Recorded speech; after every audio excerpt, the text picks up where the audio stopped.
Yani bir insanın şekeri bırakma gibi bir lüksü yok. Şeker iştahı ya var. İnsan şekere iştah duyuyor.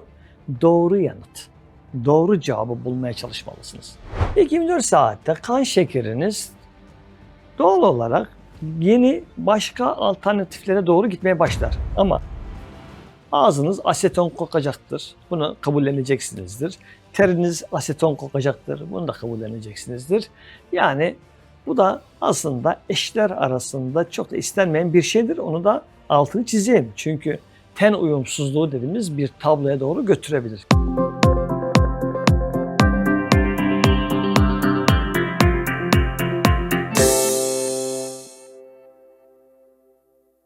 Şekeri bırakırsanız vücudunuzda neler olur? Ya bir modadır, hiçbir zaman bitmez. Şekeri bırakırsanız şunların faydasını görürsünüz dediğiniz şeylerin aslında gerçeklikle ilgili bir problemi var. Yani bir insanın şekeri bırakma gibi bir lüksü yok. Yani ben şekersiz bir hayatı yaşayarak sağlıklı yaşayacağım şansı da dürüst olmak gerekirse o da yok. Ha, kastettiğiniz şey rafine şekerse, kastettiğiniz şey fruktoz şurubuysa, kastettiğiniz şey glukoz şurubuysa evet, sizinle aynı fikirdeyim. Çünkü bunlar insan biyolojisiyle uyumlu değil. Bunlar karaciğer üzerindeki ciddi anlamda yağlanmalarla bizi problemlerle karşılaştırır. Bunlar damar yapılarında endotel hasarıyla ciddi anlamda hızlı yaşlandırıcıdır.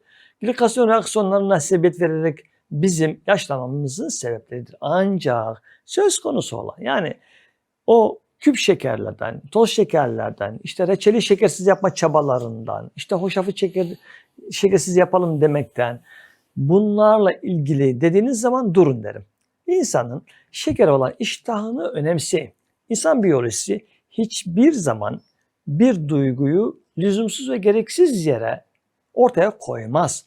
Eğer bir insan bir şeyden korkmuşsa o korkunun gereğini yapmaz mı? Yani size bir köpek saldırıyor ama siz diyeceksiniz ki bana köpek saldırsa da ben kaçmam kardeşim dediğiniz zaman bir komediyle karşılaşmaz mıydınız? Yani size birileri saldırıyorsa tedbirinizi almak zorundasınız. Bir duygunun hareket noktası ona verilmesi gereken doğru yanıtla olur. Yani şeker iştahı ya var. İnsan şekere iştah duyuyor. Doğru yanıt. Doğru cevabı bulmaya çalışmalısınız. Bununla ilgili eğer şekeri bırakırsanız neler olurla ilgili galiba sizin soruların devamı var. İlk 24 saatte vücutta neler değişir? İlk 24 saatte kan şekeriniz doğal olarak yeni başka alternatiflere doğru gitmeye başlar. Ama ilk 16 saatte çok ciddi bir sorun yok. Hiçbir belirti de görmezsiniz. Çünkü neden? İnsan biyolojisinin doğası gereği glikojen depoları vardır. Ve o glikojen depolarıyla gelecek olan bir hani derler depoları kullanmak dediğimiz bir evredir. Ama 24 saatten sonra konu başkalaşmaya başlar. İlk 24 saatte sonra neler olur? Bir hafta sonra hangi etkiler görülür? Bunu bir hafta daha devam ettirirseniz bir hafta boyunca düşünün ki bedeniniz enerji kaynağı olarak artık yeni seçenekler arar. Bu şuna benziyor arkadaşlar. Yani sizin düzenli bir maaşınız vardı ve bir anda işten kovuldunuz ve maaş yok artık. Yok. Ne yaparsınız? Önce borçlanır mısınız? Yeni bir iş arayışı ve artık harcamaları kısmak dediğimiz seçenekler önünüze gelecek. İnsan biyolojisi bunlardan farklı bir şey yapmıyor yani. İnsan biyolojisi de önce borçlanıyor. Yok çünkü. Neyden borçlanıyor? Kendisi yağları yakabilir aslında. Rezervleri var. O rezervler birazcık çözülmeye ihtiyaçları var. Bunu çözebilmek her zaman için hızlı olmuyor. Bunun sebebi kilo vermeye çalışanlar ne demek istediğimi anlıyor. O yüzden ilk tepki kolajen yıkılımıdır. Buna borçlama diyorum işte. Kolajen yıkılımlarına gidiyor. Yani elindeki değerli bir saati vardı, onu satıyor. Elinde çok kıymetli bir arabası vardı, onu satıyor gibi bir şey anlamanızı istiyorum. Yani biyoloji bir şeyleri satmak zorunda. Bir şeyleri feda etmek zorunda. İşte ilk hafta daha çok bunlarla ilgili bir problem yaşatır size. Ve bu problem ne zamana kadar sürer? Vücut kendi enerji kaynaklarını bulabilme becerisi geliştirene kadar. Yani ketozis dediğimiz, yani yağları kullanabilir olmaya gelene kadar. Dolayısıyla ilk bir hafta tabiri caizse borçlanma ve değerli eşyaları, değerli proteinleri, değerli kolajenleri yok pahasına satmaya başlar. Şekeri bıraktıktan bir ay sonra neler olur? Bir ay sonra ne olur? İşte iki seçenek çıkar karşınıza. Birincisi, artık vücut yağları daha rahatlıkla kullanabilir yeteneğine kavuşur. Yani ketotik bir vücut olur. Ağzınız aseton kokacaktır. Bunu kabulleneceksinizdir. Teriniz aseton kokacaktır. Bunu da kabulleneceksinizdir. Yani bu da aslında eşler arasında çok da istenmeyen bir şeydir. Onu da altını çizeyim. Çünkü ten uyumsuzluğu dediğimiz bir tabloya doğru götürebilir kişiler arasında. Ama bu kilo vermenin de aslında kabul görmüş bir yöntem olarak kullanılmaktadır. Ama daha çok nerede kullanılır?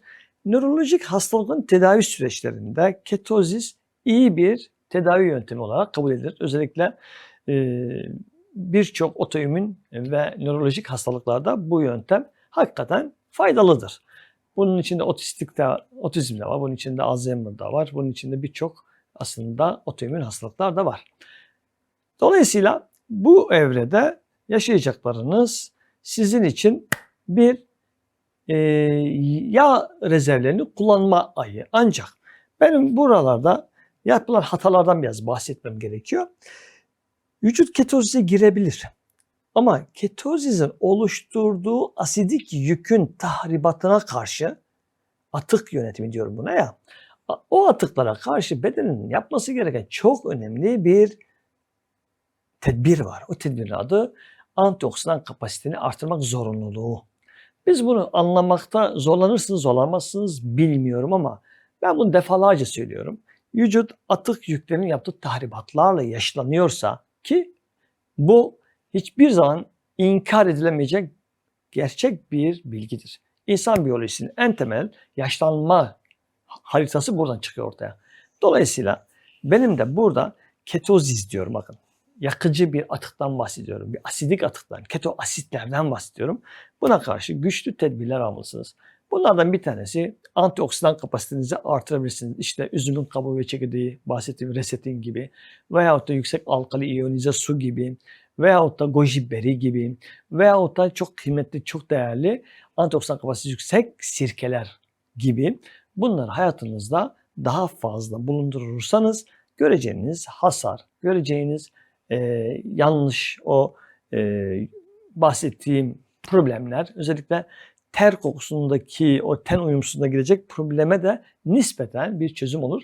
Bir de böbrek sisteminin de burada göz ardı edilmeden desteklenmeye ihtiyacı olacaktır. Orada da yine iyonize su bir destekleyici olarak kullanılabilir.